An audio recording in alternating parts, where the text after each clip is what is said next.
चलो आप वंदना शुरू करो। वंदना वंदना वंदना, हाथ जोड़ कर वंदना, मान मोड़ कर वंदना, सम्मान सहित चरण वंदना। आप कल्याण रूप हो, आप मंगल रूप हो, आप देव रूप हो, आपके चरणों में चरण वंदना। आप ज्ञान रूप हो, आपका उपासक मैं शीश नवाकर करूं चरण वंदना। नमो अरिहंताणं, नमो सिद्धाणं, नमो आयर्याणं, नमो उवझायाणं, नमो लोये सव्यसागुणम्। ऐसो पंच नमोकारो सव्ये पापणासनो, मंगलानं चे सव्ये सिंह परमं हवै मंगलम्। धम्मो मंगले मोक्षिणम्, अहिंसा संयमो तवो, देवावितं नामं सन्ति, जैसे धामे सयामणो।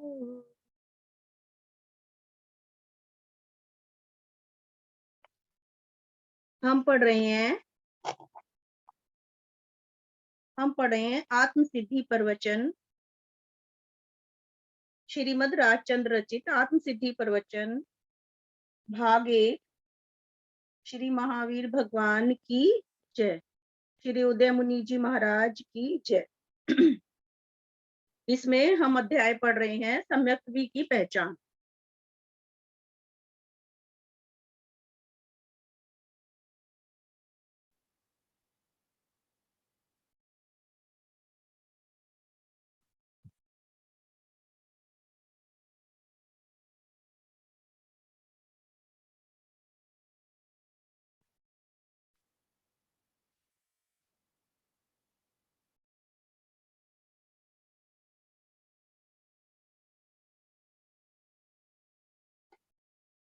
कल हमने कल जो पढ़ा था उसमें हमें ये पता चला था कि जो है खाली अनशन करने से कुछ नहीं होता। निर्जरा के 12 भेद आए हैं, जिसमें कि 6 बाह्य तप कहे जाते हैं और 6 आभ्यंतर तप कहे जाते हैं, जिनका नाम है, प्रथम है अनशन, 4 प्रकार के या 3 प्रकार के आहार का त्याग करना। उनोदरी, भोजन आदि की अधिक रुचि होने पर भी कम भोजन करना। तीसरा है भिक्षाचर्या, शुद्ध आहार आदि की गवेषणा करना। नंबर 4 रस परित्याग, विजय आदि का त्याग करना, स्वाद पर विजय प्राप्त करना। 5वां है काय क्लेश, वीर आसन आदि कष्टप्रद क्रिया करना। और 6ठा है प्रतिसंलीनता, इंद्रियों को वश में करना तथा कषाय और योगों को रोकना। नंबर 7 प्रायश्चित, लगे हुए दोषों की आलोचना करके प्रायश्चित लेकर आत्मा को शुद्ध करना। नंबर 7 गुरु आदि का भक्ति युक्त अभ्युत्थान आदि से आदर सत्कार एवं विनय करना। नंबर 7 प्रायश्चित, नंबर 8 विनय, गुरु आदि का भक्ति युक्त अभ्युत्थान आदि से आदर सत्कार एवं विनय करना। नंबर 9 वैयावृत्य, आचार्य आदि की सेवा करना। नंबर 10 स्वाध्याय, शास्त्र की वाचना प्रचना आदि करना। नंबर 11 ध्यान, मन को एकाग्र करके शुभ विचारों में लगाना। और नंबर 12 व्युत्सर्ग, काया के व्यापार का त्याग करना। ये निर्जरा के 12 भेद कहे गए हैं, जिसमें से कि 6 बाहरीय तप कहलाते हैं और 6 आभ्यंतर तप कहलाते हैं।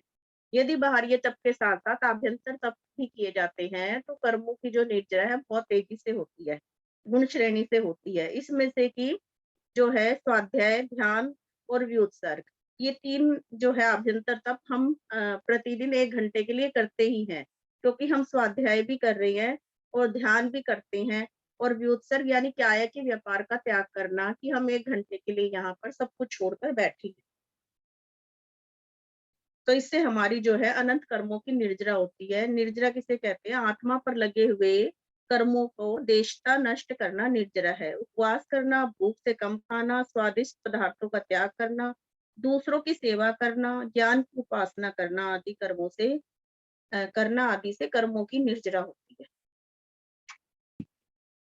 अब हम पढ़ रहे थे श्री आत्म सिद्धि शास्त्र प्रवचन नंबर 8 सम्यक की पहचान। आत्म सिद्धि शास्त्र में वर्तमान कालम मोक्ष मार्ग बहुलो विचार व आत्मार्थी ने भाखरो अत्र गौ।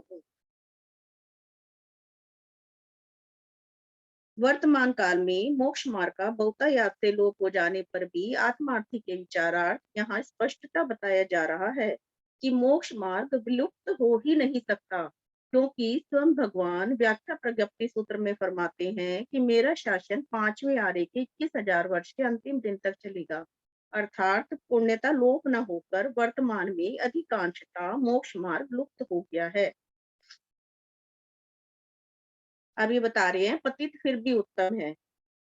कल आगार अणगार धर्म की चर्चा हुई थी, उसमें एक विशेष बात थी कि यद्यपि छूटे रखने वाला आगार धर्म का तथा पूर्णता त्याग करने वाला अणगार धर्म का धारक होता है, किंतु कोई कोई अणगार धर्म का परित्याग कर पुनः आगार धर्म को अंगीकार कर लेते हैं।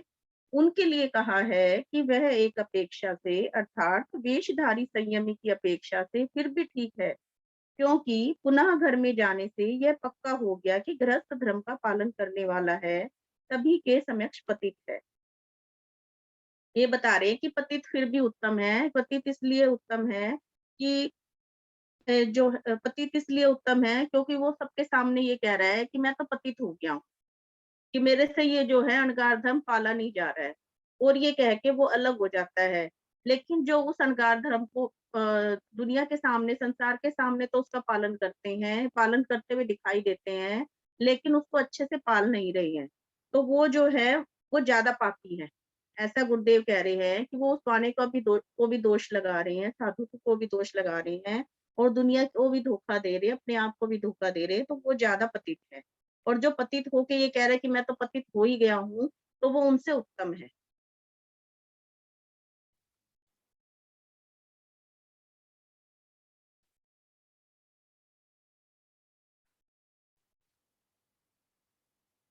प्रतिशोर प्रतिश्रोती बन जाओ।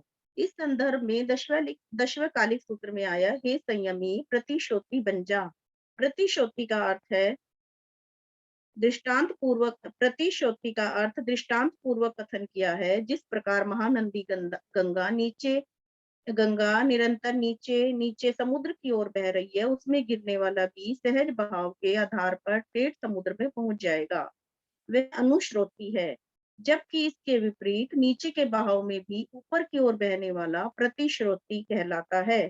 संयमी को प्रतिश्रोती बनने हेतु कहा है, विपरीत बहाव में जाए कि प्रतिश्रोती बनने हेतु कहा है, विपरीत बहाव में जाए जो कि सहज नहीं है। कह रहे हैं, गुरुदेव कह रहे हैं इसमें कि हे संयमी प्रतिश्रोती बन जा। प्रतिश्रोती का वो दृष्टांत पूर्वक जो है कथन कर रहे हैं, वो बता रहे हैं कि जैसे महानदी गंगा है, और वो एक बहाव में बह रही है, और उसमें कोई बह रहा है, और वो समुद्र में गिरने वाला है, और वो उसके बहाव में बह रहा है, तो वो बच जाएगा क्योंकि वो उसके साथ साथ बहता रहेगा और समुद्र में गिर जाएगा। इसके विपरीत जो है, जो उसके विपरीत चलेगा, वो जो है इसको कहेंगे अनुश्रोती। जबकि इसके विपरीत नीचे के बहाव में भी ऊपर की ओर बहने वाला, यानी कि वो कोशिश करे और ऊपर की ओर बहे, उसको कहेंगे प्रतिश्रोती। तो संयमी को भी प्रतिश्रोती बनने हेतु कहा है। प्रतिश्रोती विपरीत बहाव में प्रतिश्रोती बनने हेतु कहा है। तो इसका अर्थ ये है कि जो है तुम भी संसार का मार्ग छोड़ करके और जो है मोक्ष का मार्ग पकड़ो, और विपरीत बहाव में जो बह जाए वह सहज नहीं है। अतः उस हेतु निरंतर कठोर से कठोरतम साधना करता है। आपके समान सुख पूर्वक सुख सुख के मध्य रहते हुए भी साधना होना अत्यंत दुष्कर है। कर्मकर्ता का पीछा करता है। आचारण सूत्र प्रश्न श्रुत 6/4 सूत्र 194 में आया, कोई संयमी परिशहो कष्टों से आक्रांत होकर त्रास्त हो जाता है, इस कारण वह सुख पूर्वक जीने के लिए पुनः आगार धर्म को अंगीकार कर लेता है, यद्यपि वेश अणगार का ही है। सूत्रकार फरमाते हैं, जो तंत्र मंत्र यंत्र लब्धि ज्योतिषी आदि का प्रयोग करके आजीविका उपार्जित कर रहे हैं, वे पाप श्रमण हैं। किंतु आजीविकोपार्जन न होने पर भी यह घोर अज्ञान, घोर मिथ्यात्व है। तीर्थंकर महावीर कर्म सिद्धांत में विश्वास करते हैं, अर्थात मनुष्यों को उनके स्वकृत पूर्वोपार्जित शुभाशुभ कर्म के अनुसार सुख दुख प्राप्त होते हैं। अभी देव इसमें कह रहे हैं कि जो है कोई कोई जो है जैसे अणगार का वो अणगार धर्म तो स्वीकार कर लेता है, लेकिन वो जो है अपने उन कष्टों को सहन नहीं कर पाता, संयमी जीवन के कष्टों और परेशानियों को वो सहन नहीं कर पाता, इसलिए वो सुखपूर्वक जीने के लिए आगार धर्म अंगीकार कर देता है। यद्यपि वेश अणगार का ही है, वेश तो वो अणगार का रखता है साधु का, लेकिन आगार धर्म का पालन करता है। तो सूत्रकार फरमाते हैं कि जो यंत्र तंत्र मंत्र और लब्धि ज्योतिषी आदि का प्रयोग करके आजीविका उपार्जित कर रही हैं, वे पाप श्रमण हैं। क्योंकि शर्मन का शब्द जो है हमने पीछे पढ़ा था, शर्मन कहते हैं साधु को, तो वो पापी है, ऐसा कह रहे हैं गुरुदेव। तो और वो कह रहे हैं कि तीर्थंकर महावीर का कर्म सिद्धांत में विश्वास है, अतः वो कहते हैं कि जो है मनुष्य जो है अपने पूर्व के जो उपार्जित उसने कर्म किए हैं उसी के अनुसार वो सुख दुख प्राप्त करते हैं। कोई भी तंत्र मंत्र उनका दुख मिटा नहीं सकता। पूर्व से तात्पर्य है प्रश्नगत समय में पूर्व इस पूर्व भवो भव 99 लाख भव पूर्व के उपार्जित कर्म का फल प्राप्त होने का उदाहरण अंतगढ़ सूत्र में मिलता है। उत्तराधन सूत्र 3 अध्ययन कर्म कर्ता का पीछा करता है, पुनः आया कड्डाण कम्माण मोख अर्थी, बांधे हुए कर्मों को भोगे बिना छुटकारा नहीं है। भावी अरिहंत तीर्थंकर को भी कर्म ने नहीं छोड़ा। भावी अरिहंत अर्जुन माली अनगार, गज सुखमाल अनगार, मैतार्य मुनि, खंदक ऋषि के 500 शिष्य आदि तथा भावी तीर्थंकर महामुनि महावीर का भी कर्म ने पीछा नहीं छोड़ा। तो गुरुदेव कह रहे हैं कि फिर हमें कर्म कैसे छोड़ देंगे, जिन कर्मों ने स्वयं भगवान का भी पीछा किया, तो उन कर्मों को हम कैसे मान लें कि किसी भी तंत्र मंत्र के द्वारा वो कर्म हमारा पीछा छोड़ देंगे। ऐसा कभी हुआ नहीं और कभी होगा नहीं। महामुनि महावीर के इतने अधिक अथाता वेदनीय कर्म का बंध था कि उस तुलना में बीच के 22 तीर्थंकरों के सम्मिलित कर्म भी कम थे, किंतु जैसे उन्होंने बांधे थे वैसे ही उदय में आए, छूटे नहीं। अतः आगम में, सिद्धांत में, दृष्टांत में स्पष्टता आया कि कर्म कर्ता का पीछा करता है। जैसा जिसने बांधा है वैसा ही वह भोगता है। बांधे कोई और भोगे कोई, ऐसा हो ही नहीं सकता। परंतु उन्होंने पीछा छुड़ा लिया, कर्म के सुफल दुष्फल से अप्रभावित रहे।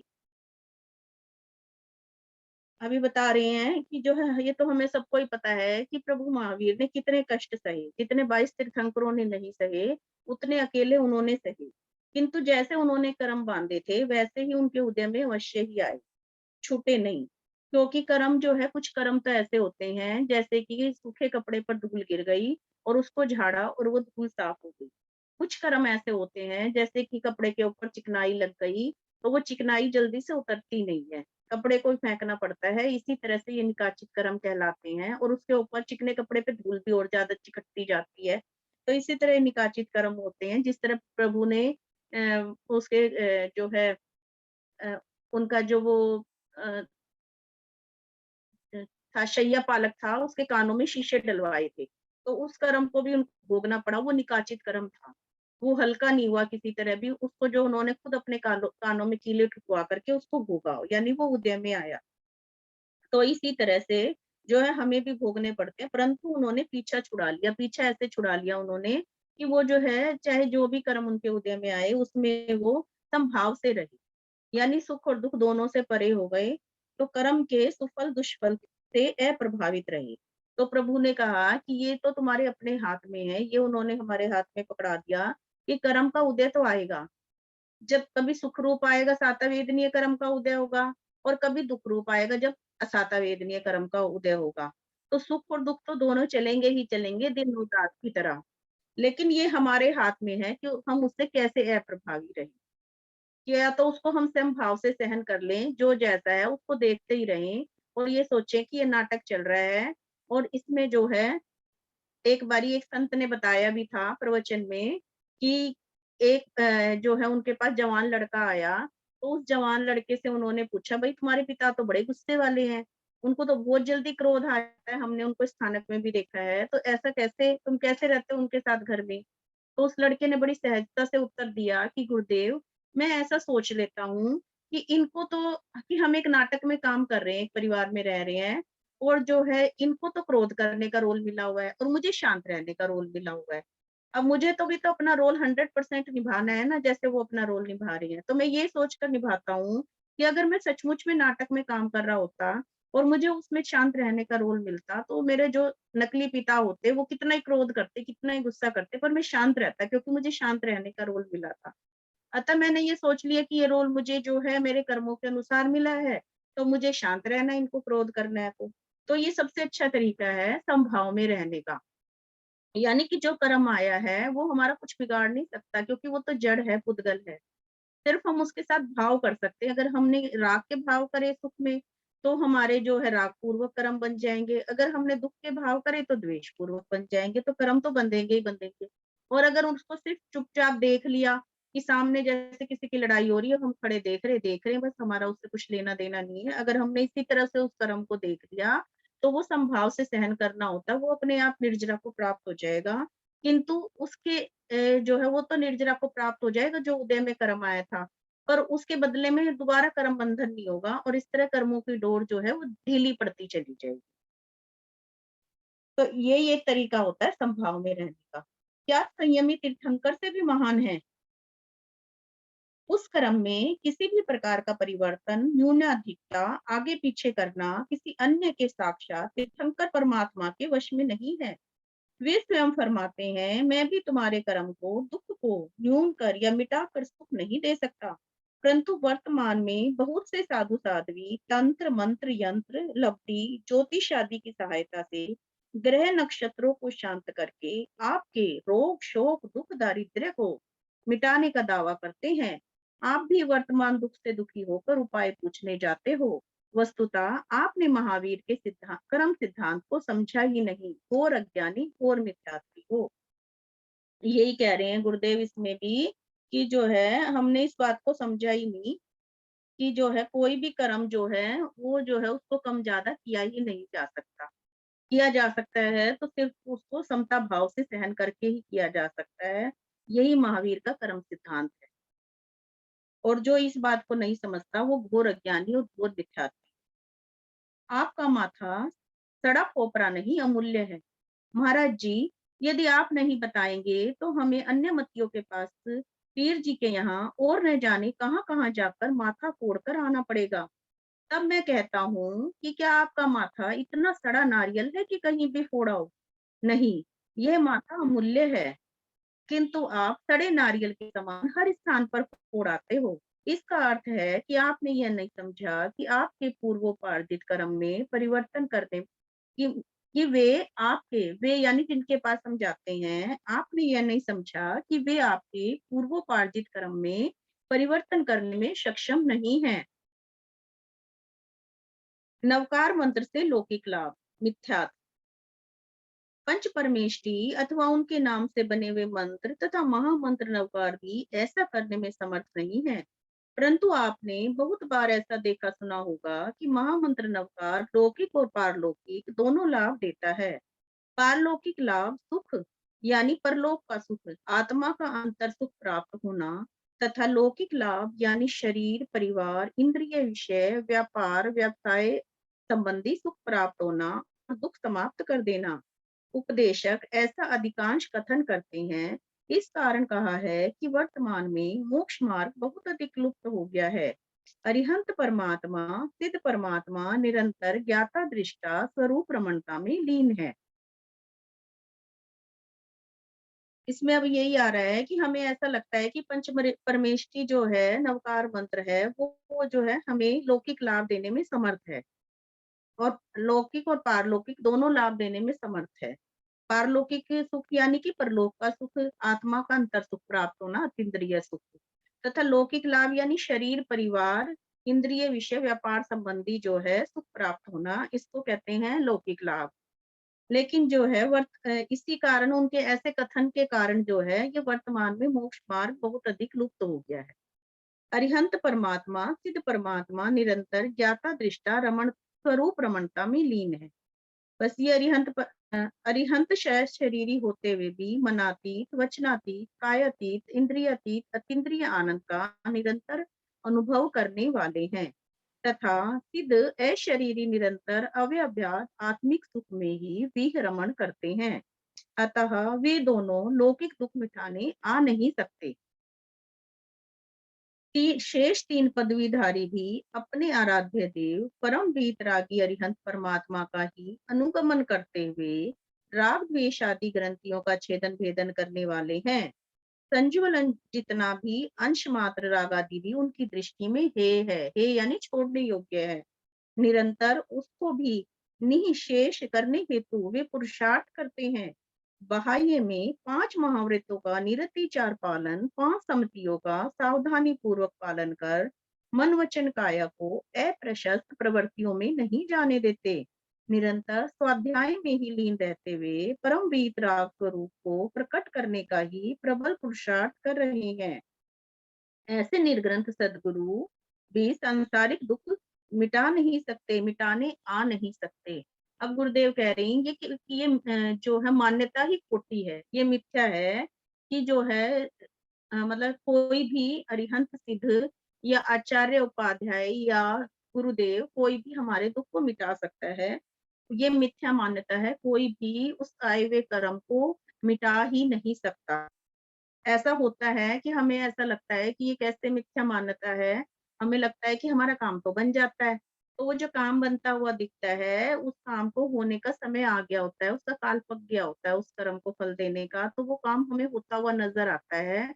और दूसरी बात ये होती है कि हमारे काम जब हम कोई भी सद्कार्य करते हैं, अगर हम अरिहंत परमात्मा के सिद्ध परमात्मा का गुणगान कर रहे हैं या हम साधुओं की शरण में जा रहे हैं और हमारा जो है मन एकाग्र करके हम उनकी वैयावृत्ति कर रहे हैं, तो उससे हमारे जो है मतलब गुण श्रेणी यानी बहुत अधिक कर्म जो है हमारे निर्जरा को प्राप्त होते हैं। तो जब हमारे कर्म निर्जरा को प्राप्त होंगे, तो वो काल भी पकेगा ही और वो काल पकने पे पंच समवाय मिलने पर वो कार्य स्वतः ही होता है और हमें ऐसा लगता है कि हमने जो है ऐसा किया, कोई भी हमने मंत्र जंत्र जपा कि ऐसा किया तो ये हमारा काम हो गया। और हम देखते हैं कि नहीं भी होता। जब नहीं होता तो हम कह देते हैं कि कोशिश तो बहुत की थी, बस अभी समय ही नहीं आया था। तो हम ये कह तो देते हैं लेकिन उस पर विश्वास नहीं करते। यही विश्वास करने की बात है कि जो भी काम हो रहा है वो स्वतः ही हो रहा है, किसी के मंत्र तंत्र के जाप से नहीं हो रहा। यही कह रहे हैं कि कोई भी निर्ग्रंथ सदगुरु भी सांसारिक दुख आपका मिटा नहीं सकता, मिटाने आ नहीं सकता क्योंकि स्वकृत दुख उन्हें खुद भी भोगने पड़ते हैं। जैसे हम देख रहे हैं कि आजकल के साधु संत जो हैं, हम खुद देख रहे हैं उनको भी कोरोना हो रहा है। जिनके पाप कर्म उदय में आ रहे हैं तो आ ही रहे हैं। ऐसे-ऐसे दुख जैसे कैंसर जैसे, अब हम कह दें कि आज के समय में तो ऐसा है मदन मुनि महाराज जी को भी कैंसर था। तो जो है पुराने संतों में भी बहुत ऐसे संत थे कि हम देखते हैं कि उनको कैसे-कैसे रोग थे। तो वो जो है उनको भी अपने जो है कष्ट वो शरीर के या जो भी उनको संसार के जब तक शरीर है, जब तक संसार है, तो वो कष्ट उनको भी भोगने पड़े। तो इसी तरह तो हम तो संसारी निरंतर पाप कर्म कर ही रहे हैं, जबकि वो तो अंगार हो गए, तो हम कैसे भोगे बिना छूट जाएँगे? ये जो है हमारी धारणा मिथ्या है। शर्मण पापी कैसे? मैंने आपके लौकिक दुखों को मिटाने हेतु संयम नहीं लिया। गुरुदेव कह रहे हैं कि मैंने आपके लौकिक दुखों को मिटाने हेतु संयम नहीं लिया, अपितु अपने जन्म मरण के दुखों को मिटाने के लिए संयम लिया है। मैं आपको उस हेतु उपाय नहीं बता सकता। यदि उपाय बता रहे हैं तो वे निर्ग्रंथ सद्गुरु नहीं है। उत्तराधन सूत्र 18 में 45 18/45 में आया कि जो तंत्र मंत्र यज्ञ यंत्र आदि से आजीविकोपार्जन करते हैं वे पाप शर्मण हैं। कपड़े या बाह्य वेश श्रमण का होने से व्यवहार में श्रमण तथा पाप कार्य करने से पाप श्रमण कहा गया है। पापी है आपका दुख रोग शोक मिटाना भला करना तो पुण्य होना चाहिए था, फिर पाप क्यों कहा? अब गुरुदेव कह रहे हैं कि जो है पहली बात तो ये पाप करते हैं वो कोई भी तंत्र मंत्र यंत्र बताते हैं और क्योंकि जिनके पास जो ज्यादा तंत्र मंत्र बताते हैं उनके पास भीड़ भी ज्यादा होती है। अब संसारी तो कभी न हर वक्त किसी न किसी चीज से दुखी रहता ही है, तो उसको लगता है कि ये मुझे बताएंगे, तो वो उनके पास जाकर भीड़ भी लगाता है, और जैसे जैसे भीड़ बढ़ती है, जैसे जैसे वो बताते हैं, तो वो अपना भी उनका जो है उनका भी लोभ बढ़ता जाता है, क्योंकि जो है कषाय तो भी उनके भीतर भी है, छद्मस्त है। तो ये जो है इसी तरह वो इसीलिए उनको पाप शर्मण कहा गया है कि कपड़े और भारी वे शर्मण का होने से व्यवहार में तो वो शर्मण दिखाई देते हैं, लेकिन कार्य पाप का करते हैं, इसलिए पापी हैं। और फिर ये भी कह रहे हैं गुरुदेव कि ये तो वो पुण्य कर रहे हैं, आपका रोग शोक दुख मिटा रहे हैं, तो ये पुण्य का कार्य होना चाहिए, फिर उनको पापी क्यों कहा, पाप क्यों कहा? इसलिए कहा कि ये भगवान का अटल सिद्धांत है, क्योंकि कोई किसी का सुख दुख ले नहीं सकता, घटा मिटा नहीं सकता, ऐसी मान्यता ही मिथ्या है। और यदि मैं ऐसा कर सकता हूँ तो ये पाप है। वो अपने लिए भी कह रहे हैं कि यदि ऐसा मैं कर सकता हूँ तो ये पाप है। सम्यक्त्वी कर्म सिद्धांत में दृढ़ आगमों में स्पष्ट आया कि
स्वाति रिकॉर्डिंग बंद कर दो एक बारी।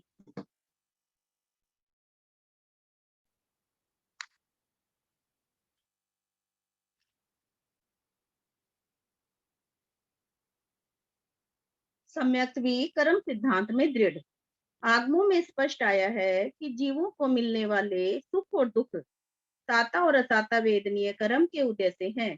आयुष कर्म के बल से जीव जी रहा है और आयुष कर्म के पूर्ण होने पर मर रहा है, उसमें अन्य कोई परिवर्तन नहीं कर सकता। अंगशास्त्र साक्षात तीर्थंकर परमात्मा की वाणी से निःसृत है और गणधर आदि देवों द्वारा प्रत्यक्ष वाणी सुनकर ग्रथित हुए हैं।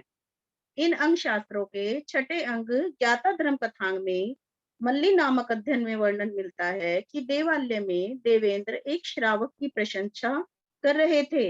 भगवान के अर्णक जैसे उत्कृष्ट दृढ़ धर्मी प्रिय धर्मी श्रावक होते हैं। दो देवों को सुनकर ईर्ष्या होती है और ईर्ष्यावश परीक्षा करने हेतु आए वी कुवर्णा शक्ति से समुद्र में तूफान उठा दिया।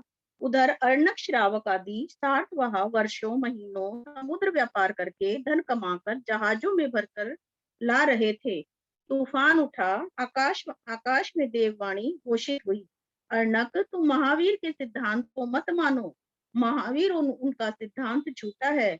यदि तुम ऐसा नहीं मानते हो तो मैं तुम्हारे इतने कष्टों से उपार्जित धन समुद्र में डुबो दूंगा और तुम अकाल में ही मारे जाओगे। अर्णक अपनी स्वाध्याय ध्यान साधना में मग्न है। साथी व्यापारियों ने थोड़ा सा ध्यान दिया कि ये कोई दैवीय प्रकोप है। दूसरी बार पुनः देवकोश हुआ, तब सार्थवाह कहते हैं, भाई अर्णक, इनकी बात मान लो, नहीं तो ये हम सबका धन बह जाएगा और हम अकाल में ही मारे जाएंगे। अर्णक जो है वो मौन रहा। इसमें गुरुदेव एक दृष्टांत दे रहे हैं, बता रहे हैं कि जो है अर्णक श्रावक था उनका, वो जो है समुद्र जहाजों के द्वारा जो है व्यापार करता था, बाहर जाकर, बाहर के देशों में जाकर। तो एक बारी दो देव जो है उसकी परीक्षा के लिए आते हैं और आकर कहते हैं कि तुम कहो कि महावीर का सिद्धांत झूठा है, तो तुम ऐसा कहोगे तो हम तुम्हें छोड़ देंगे, नहीं तो तुम्हारा जहाज और तुम्हारा धन माल सबकी हानि हो जाएगी, सब कुछ डुबो देंगे। लेकिन अर्णक जो है वो शांत रहा। बाकी के लोग जो है क्या बोलते हैं, भीतर कुछ बाहर कुछ। तीसरी बार और अधिक जोर से तूफान उठा। तीसरी बार और अधिक जोर से तूफान उठाया और बुलंद घोषणा हुई। साथ ही साथ वह भयभीत होकर अर्णक के पास आकर बोले, अर्णक भाई, तुम भगवान और भगवान के सिद्धांतों पर अंदर से तो दृढ़ विश्वास रखो, परंतु बाहर से शब्द बोल दो। कहने लगे कि तुम अंदर से तो विश्वास रखो, लेकिन बाहर से तुम शब्द बोल दो कि महावीर का कर्म सिद्धांत जो है वो गलत है। तो अब गुरुदेव कह रहे हैं, आपकी यही कहानी है। स्थानक में महाराज के वचन परम सत्य और घर जाते ही माया देवी के वचन सत्य। भीतर कुछ और बाहर कुछ, दगाबाज, कपटी। आप मेरे या अन्य के साथ नहीं, अपितु स्वयं के साथ कपट कर रहे हो। वर्तमान में दृढ़ धर्मिता क्यों नहीं? अब अर्णक श्रावक ने कहा, आगे दृष्टांत का कहानी आगे बढ़ रही है। अर्णक श्रावक ने कहा, मेरे जो भीतर है वही बाहर है, जो बाहर है वही भीतर है। तीर्थंकर परमात्मा तथा मुख्यतः उनके सिद्धांतों के प्रति मेरी गाढ़ परम अवगाढ़ श्रद्धा है। उन्होंने सिद्धांत बताया कि यदि असाता वेदनीय कर्म का उदय न हो तो इस माल को कोई समुद्र में डुबो नहीं सकता, और आयुष कर्म का अंत आए बिना कोई मेरा बाल भी बांका नहीं कर सकता। ऐसी दृढ़ धर्मिता, प्रिय धर्मिता आप में इसलिए नहीं आई क्योंकि भगवान महावीर उनके सिद्धांतों पर विश्वास ही नहीं हुआ। गुरुदेव जोर देकर कह रहे हैं कि ऐसी दृढ़ धर्मिता हमारे अंदर इसलिए नहीं आई क्योंकि भगवान महावीर और उनके सिद्धांतों पर हमें विश्वास ही नहीं हुआ। असंयति पूजा क्यों? जो पाप श्रमण, घोर अज्ञान, मिथ्यात्व के साथ अन्य का दुख मिटाने का दम करते हैं, वे प्रस्तुत आगमिक कथानक में वर्णित सिद्धांत को अमान्य करते हैं, साधना पथ से पतित हो जाते हैं, बाह्य में श्रमण वेश से पूजे जाते हैं। यह असंयति पूजा 10 आश्चर्यों में से एक आश्चर्य है, जो कि वर्तमान में अत्यधिक बढ़ गई है। वेश शर्मण का होने पर भी आभ्यंतर में भाव शर्मणता, भाव साधुता नहीं है, तथापि यह वंदन व्यवहार लेता है, जय जयकार यश कीर्ति गान करवाता है, स्वयं को शांति धारक, परिचय विजेता कहलवाता है। इस कारण उनके द्वारा कथित मार्ग भी चतुर्गति रूप संसार में भटकाने वाला मार्ग है। अतः सूत्रकार फरमाते हैं, वर्तमाना कालमाम मोक्ष मार्ग बहुलो, स्वयं भी भटकता रहेगा। जो एक बारी नरेश मुनि महाराज जी ने भी बताया था कि कितने ही आचार्य जो है नरक में जाएंगे। उसका कारण यही है कि वो पापी श्रमण है, कि वो देखने में वेश तो उनका श्रमण का है, किंतु जो उनके आचार विचार हैं वो जो है वो पापकारी हैं। और इसी कारण से ये कहा जा रहा है कि वर्तमान काल में मोक्ष मार्ग का बहुलोक हो गया है, और क्योंकि असंयति की पूजा बढ़ती जा रही है। देखने में तो संयमी है वो, लेकिन है असंयति। सम्यक्त के अभाव में मुनि भी मुनि नहीं। द्वितीय पंक्ति में विचार व आत्मार्थी अर्थात जो आत्मा का परम अर्थ साध कर सिद्ध बुद्ध मुक्त शुद्ध हो जाऊं, परिनिर्वाण को प्राप्त कर सर्व दुखों का अंत कर दूं, ऐसा लक्ष्यवान ही आत्मार्थी अथवा सम्यक्त भी है। आचारंग प्रश्न श्रुत 5/3 सूत्र 161। जो तुम मुनित्व को देखते हो वह सम्यक्त्व को देखते हो, और जो सम्यक्त्व को देखते हो वह मुनित्व को देखते हो, अर्थात सम्यक्त नहीं तो मुनित्व भी नहीं, और मुनित्व नहीं है तो सम्यक्त भी निश्चित रूपेण होनी ही चाहिए। किंतु उपरोक्त उदाहरणों में सम्यक्त वह ज्ञान नहीं अपितु अज्ञान और मिथ्यात्व है। अज्ञान मिथ्यात्व है। परमार्थ की सेवा करने वाले, आत्मा का परम अर्थ प्रकट करने की सेवना करने वाले ही मेरे सदगुरु हैं। उन्हीं का मैं संस्तव स्तुति करूंगा, अन्य का नहीं। यहाँ तक कि सम्यक प्रकट होने के पश्चात जिसकी वापस चली गई हो वह भी स्तुत्य वंदनीय नहीं है, वार्ता करने योग्य, मुंह देखने योग्य नहीं है। मोक्ष मार्ग किसके लिए कैसा?